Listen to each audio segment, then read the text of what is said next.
መሪጌታ ነው ትደብታ አቤት ምን ነው እስቲ እንጦል እስቲ ማን ነው ስሞን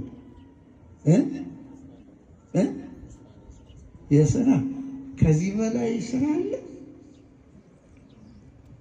እኮ ከዚህ በላይ ስራ አለ ለምእመናኑ ምን ለምን ታደናቀፋላችሁ እናንተስ መቼም እንዴ ጳጳሱ አላርም ነው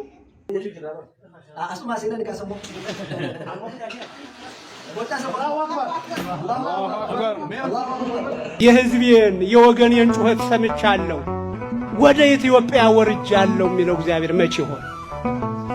መቼ ይሆን እግዚአብሔር ወደ ኢትዮጵያ የሚመጣ አልደነደንም እንደ ልባችን ለሚሞቱ ወገኖቻችን እናለቅሳለን ነው እንማይወጣናል ሬሳ አንስተን ፎቶ የምንለቅ ሰዎች በግ እንዳረደ ጎረምሳ ሰው ያረደ ፎቶ የሚነሳ ሰው ሰላም ለእናንተ ይሁን እንደምን አላችሁ እንደምን ቆያችሁ አሜን አምላከ አበው ቅዱስ እግዚአብሔር ስሙ የተመሰገነ ይሁን በዛሬው ቪዲዮ እንግዲህ ሙስሊሞች የኦርቶዶክሳውያን ተዋህዶ እምነት ተከታዮችን ማህተብ እያስበጠሱ ማህተባቸውን ካንገታቸው ላይ ያስወለቁ በጉልበት እያሰለሙ ይገኛሉ ማለት ነው እንግዲህ ማህተብ ማስበጠስ ጀምሯል ነገሩ በጣም እየከበደ ይሄ ከባዱ ጥረትን ያነገሰ ይገኛል ማለት ነው ይሄን ምን ይሆናል እንዲሁም ደግሞ በሌላ መልኩ አቡነ ማርቆስ በአደባባይ አንድ መርጌታን አሽማቀውታል ምንድነው የሆነው በአደባባይ በአውደ ምሕረቱ ላይ ጠርተው አነጋግሮታል በዛ ሁሉ ህዝብ ትናንትና የቅዱስ ሚካኤል ንግስ በሚከበርበት ላይ አንዱን መርጌታ አስወጥተው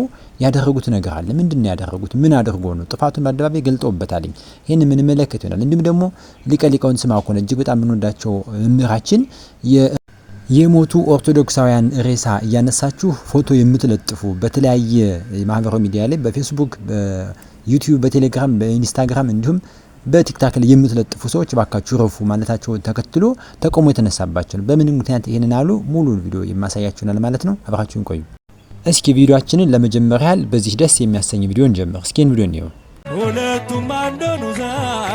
ሁለቱም አንዶኑ ዛሬ በእግዚአብሔር በሕያው ቃሉ ሁለቱም አንዶኑ ዛሬ ወንድና ሴት አርጎ እንደፈጠራቸው በኋላም በቃሉ አንድ አደረጋቸው እናትና አባቱን የአዳም ልጅ ይተዋል ከሚስቱ ጋር በሰላም ባንድ ይተባበራል ሁለቱም አንዶኑ ዛሬ በእግዚአብሔር በሕያው ቃሉ ሁለቱም አንዶኑ ዛሬ ሁለቱም አንድ ሥጋ ሆነው ይኖራሉ ብሎ አስተምሮናል ጌታችን በቃ እንደተመለከታችሁት የምንወደው ወንድማችን ጋዜጠኛ ነጋሽ በዳዳ እንግዲህ በሥርዓተ ቁርባን ጋብቻውን ፈጽሟል ማለት ነው እስኪ ሁላችሁም እንኳን ደስ ያለ እንኳን ለዚህ ወግ ማዕረግ አበቃህ እያላችሁ መልካም ምኞታችሁን በእኔ ስም ይሁንባችሁ እንዲሁ በሚዲያው ስም እንኳን ደስ አለ ያላችሁ ኮሜንት ላይ ጻፉለት ማለት ነው ይሄንን እንደሚመለከተው እርግጠኛ ስለሆንኩ ነው እንኳን ደስ አለ ወንድማችን እንኳን ለዚህ ክብር አበቃህ እያልን ፍቅራችሁንም እንዲሁም ደግሞ እንመሰለ ታላቅ ክብር እግዚአብሔር ላበቃው እግዚአብሔር ይመስገን እያላችሁ እግዚአብሔርን እያመሰገናችሁ ለሱም ደግሞ ደስታችንን ደስ እንዳለን እንኳን ደስ አለ እያልን እናሳየው ፍቅራችንን ማለት ፈልጋለሁኝ እንደው ይሄን አያይዞ ግን ሥርዓተ ጋብቻው መልካም ሆኖ ነገር ግን አሁን ከመጣ አንድ የሥርዓተ ጋብቻ በጣም ወጥ ያለ ነገር እየታስተዋለ ይገኛል እስኪ ቪዲዮ ላሳያችሁ እጅግ በጣም ድንቅ የሆነ ነው ሽምግልና መሬት ማንቆጥቆጥ ሰርግ መሬት ማንቆጥቀጥ አረገዝኩ መሬት እንቆጥቆጣል ያጥር ወፋት ስማሽ መሬት እንቆጠቀጣል ስትወልዱ መሬት እንቆጥቆ አሮቶሮ ጋጎ በቃ በስቃብር እናንተ በአይሱዙ በሲኖ አበባ ታስጭናላችሁ ከዛ ሎኛ ፍቅረኛች ሎኛ ሚስታቸው ሎኛ እህቶች አጎር አስጨነቁ ለኔም አይሱዙ ካልመጣልኝ አበባ አፈሮራስ አፈር ማስደፋት አንችልም እንኳን ሲኖ ሙሉ አበባ አንድ በግና ውስኪ ልኮኮ ሽምግልና ማግባት እኮ ኢትዮጵያ ውስጥ እኮ ከባድ ፈተና ሆናል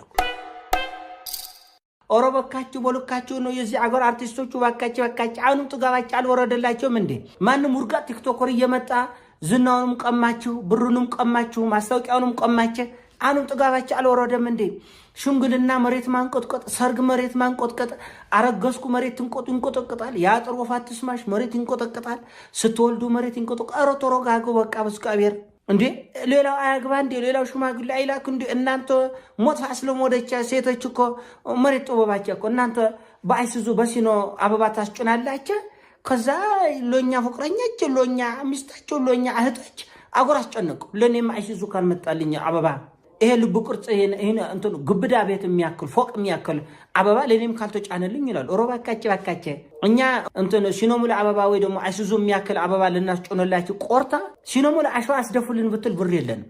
80 ሺህ ብር ጎብታለ ሲኖሙላ አሸዋ ሲኖሙላ አፈር ለአትክልት ፈልጓለሁ ብትሉ 15 ሺህ ብር 20 ሺህ ብር ጎብታል። አፈር ራስ አፈር ማስደፋት አንችልም እንኳን ሲኖሙላ አበባ። ስለዚህ ሁላችን እንደ አቅማችን እንኖር። ያለንበትን ኢኮኖሚያዊ፣ ፖለቲካዊ፣ ማህበራዊ ጉዳይ ታውቁታላችሁ። ኦቨራክት አታድርጉ። መሬት አይጥበባችሁ። በቃ ያጥር ወፋትሽ አትስማሽ ጭንቅ ለዚህ ለሽንጉልና ጭንቅ አረገዝኩኝ ጭንቅ ግማሾቻቸው ባዶ ሆዳችሁን ምንድነው ሆዳችሁን አንቆብዳችሁ ምንድነው ወጥራችሁ ትመጡብናላችሁ። ስታረግሱ ራቁት ፎቶ የምትነሱ አርቲስቶች አላቸው እና በሁሉኛን አትዋስጨሉ። እንቁልልጭ የማነ ነው አበሻ አንተ ስትራብ አንተ ስትጠማ እኛ ዓለማችን እያየን ነው ምንድነው እኛ መሬት ጦበናል ነው ምንድነው? እኔ ደግሞ ድንቅ የሚለኝ የኢትዮጵያ የፊልም ኢንዱስትሪ ሆኖ መሰላቸው። ወንዶቹ ቲያትር ይሰራሉ፣ የቴሌቪዥን ድራማ ይሰራሉ፣ የሬዲዮ ድራማ ይሰራሉ፣ ፊልሞች ይሰራሉ። አሁንም ከአውቶቡስ ጋር ነው የሚጋፉት። በታመሙ ቁጥር እርዳታ ልመና ነው። ወንዶቹ ወግስቁልና ነው የሚኖሩት። 40 ዓመት 50 ዓመት ፊልም ኢንዱስትሪ ላይ ቆይቶ ሴቶቹ በ4 ዓመት በ5 ዓመት ሰማይ የምትተኮሱት እንዴት ነው? ዝም ብሎ እንደው ጥያቄ ነው። ምንድነው ይቺ ዓለም ለኢትዮጵያ አርቲስቶች ለሴቶቹ ለብቻ የምታደላበት ፍትሃዊ አይደለችም ይቻላል። ሁሉም ማለት ባይቻልም በአርቲስቶቻችን ግን በተለይ በሴቶች በኩል እየታየ ያለው ጉዳይ ይሄ በጣም አሳሳቢ ጉዳይ ነው። ጋብቻ፣ ሽምግልና፣ ሰርግ እንዲህ የሚሉ ነገሮች ሌሎች ጋብቻ እንድንፈራው ሌሎች ሰዎች ወደ ጋብቻ እንዳይሄድ መሰናክል ይሆን አልመጣም ወይ? እናንተ በዙሪያ ምን ታስባላችሁ? የሆነት እንዲህ ያሉ ነገሮች እጅግ በጣም በኑሮ ውድነት በመከራ ውስጥ እንዲህ ያሉ ነገሮች ሲታዩ እጅግ በጣም ያሳዝናል። እያንዳንዱ አርቲስት ለሽምግልና እያለ የሚወጣው ወጪ፣ ለሰርግ፣ ለክርስትና፣ ወፋ ጥራት ተስማች፣ ለርግዝና፣ ለወሊድ በጣም ብዙ ነገሮች አሉ። እንዲህ ያሉ ነገሮች እጅግ በጣም ስሜት የሚጎዱ ስለሆነ ነው። እናንተ ሀሳባችሁን አካፍሉ። በጣም ድንቅ የሆነ ነገር ሆኖ ስላገኝ ነው ከጋብቻ ጋር። በድጋሚ ወንድማችን ነጋሽን እንኳን ደስ አለህ ማለት አትርሱ። እስኪ አቡነ ማርቆስ ምንድን ነው ያደረጉት? እስኪ እንመልከት። ፈርዖን ማለት አጼ ማለት ነው። እሱ መሪጌታ ነው ትደብታ አቤት ምን ነው እስቲ እንጦድ እስቲ ማን ነው ስሞን የስራ ከዚህ በላይ ስራ አለ እኮ ከዚህ በላይ ስራ አለ። ለምእመናኑ ምን ለምን ታደናቀፋላችሁ? እናንተስ መቼም እንዴ ጳጳሱ አላርም ነው እንዴ? ጉድ እኮ ነው እናንተ። እና ምኑ በዓሉ ተከበረ። በዚህን ምእመናን እያነቡ አንተ ደግሞ በዚህ በስልክ አለው ትላለህ። እግዚአብሔር ጋር አለው በል ወደ እግዚአብሔር ደውል እንጂ ይህ ስትወጣ ታገኝል እንዴ? ስልኩ እኮ ሴቭ አድርጎ ያቆያል። ማን እንደደወለ ምን ሰዓት እንደሆነ ይነግራል።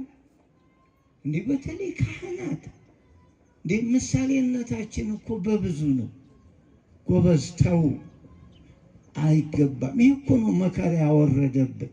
እንግዲህ አቆ ይህን ያህል እየተጮኸ እግዚአብሔር አልሰማ ብሎ መሰላችሁ? የምንጮኸውና የምንኖረው አልተገጣጠምም። አያችሁ፣ ጩኸት ሌላ ነው፣ ኑሮ ሌላ ነው።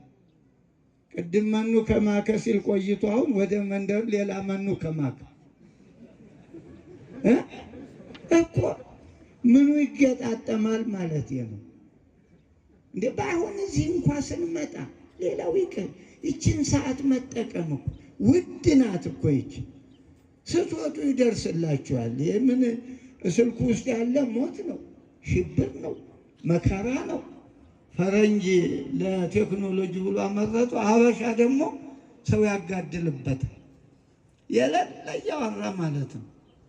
እና ተው፣ ተመለሱ፣ እንመለስ። እሺ እንዴት አያችሁት የብፁዕ አቡነ ማርቆስን ጉዳይ ማለት ነው? እንግዲህ በትናንትና የቅዱስ ሚካኤል በዓለ ንግስ ሲከበር አንድ መርጌታ አውደ ምሕረቱ ላይ ታቦት ቆሞ ያ ሁሉ ዝማሬና ትምህርት የተሰጠ አቡነ ማርቆስ ቡራኬ ይሰጡ ባለበት ሰዓት ስልክ ያናገር ነበር ማለት ነው። አንድ መርጌታ እንግዲህ በአደባባይ አስነስተው ገስጸውታል ማለት ነው። እረፍ፣ እንዲህ ያለ ነገር ጥሩ አይደለም፣ እንግዲህ ከዚህ የሚበልጥ ስራ ምን አለ ብሏል። እንግዲህ ካህን ነው፣ ስራው መርጌታ ነው፣ አገልግሎት ነው። ከዚህ የበለጠ ስራ የለበትም። ቢደወልለትም ኋላ ማንሳት እየቻለ ነው። እንዲህ ያለ ነገር አስተውላችሁ ታውቃላችሁ? ገጥሟችኋል? በወደ ምረት ላይ በጣም የሚያሳቅቁ እኔ በተደጋጋሚ ይገጥመኛል። የሚያሳቅቁ ካህናት መርጌቶች አሉ። ስልክ አንስተው ድምጻቸውን ከፍ አድርገው ጸሎት ካጠገባቸው ሰው እያደረገ እንኳን እያወቁ ግን ግድ የማይስጣቸው ማለት ነው። ድምጻቸውን ከፍ አድርገው ነው የሚያናግሩት።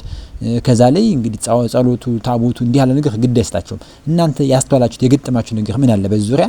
እንግዲህ አንዳንዶች ለምን በአደባባይ ወቀሱት ትሉ ይሆናል። አቡነ ማርቆስ ለምን በአደባባይ ወቀሱት ለብቻው ንጉርትም እንዳይሉ የብዙ ካህናት የብዙ መርጌቶች ስተት ስለሆነ በአደባባይ የተሰራን ስተት በአደባባይ ማረሙ ተገቢ ነው ብዬ አምናለሁ።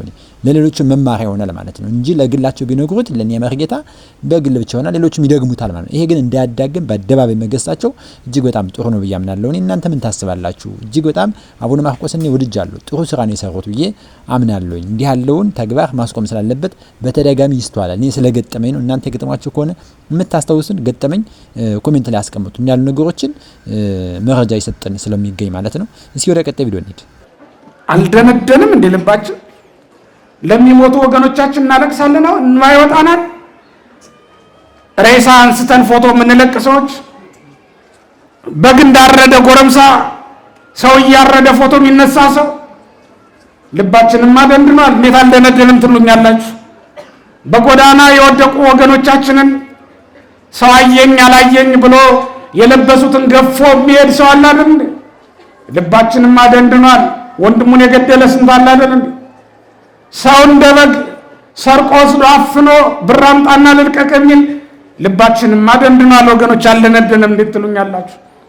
ቤተ እግዚአብሔር መተን እምንሰርቅ ከታቦቱ ፊት ቆመን ጸሎት አድርገን የት ሄደን እግዚአብሔርን ይቅርታ ልንጠይቀው ነው? ወገኖች ቤተ እግዚአብሔርን መተን ከበደል የት ሄደን ነው ይቅርታ የምናገኘው?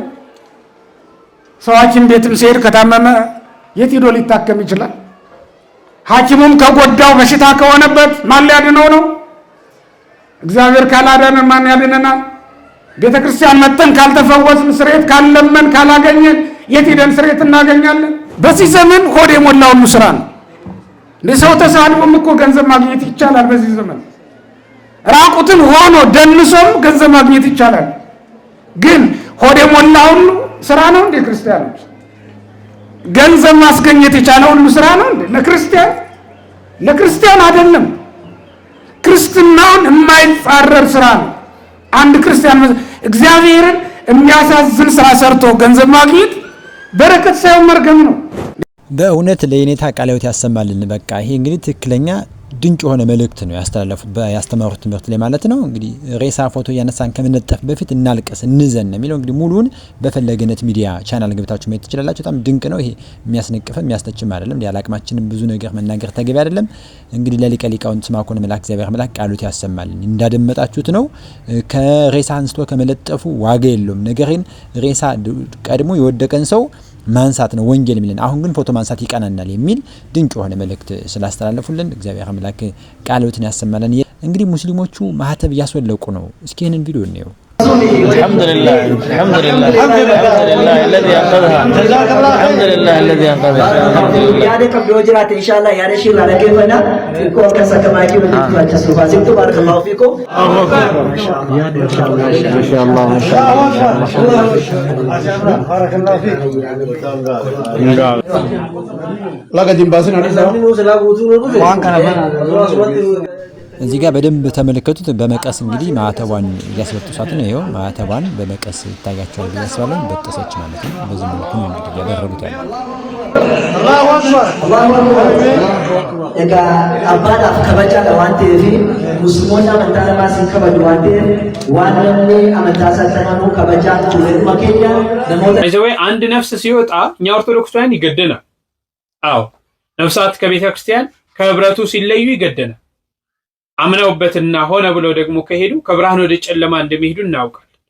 ነገር ግን የዚህችን ልጅ በደንብ ተመልክታችኋት ከሆነ ምናልባት ወዳውና ፈቅዳውን ይሄን ያደረገችው የሚለው ነገር ያሳስበኛል።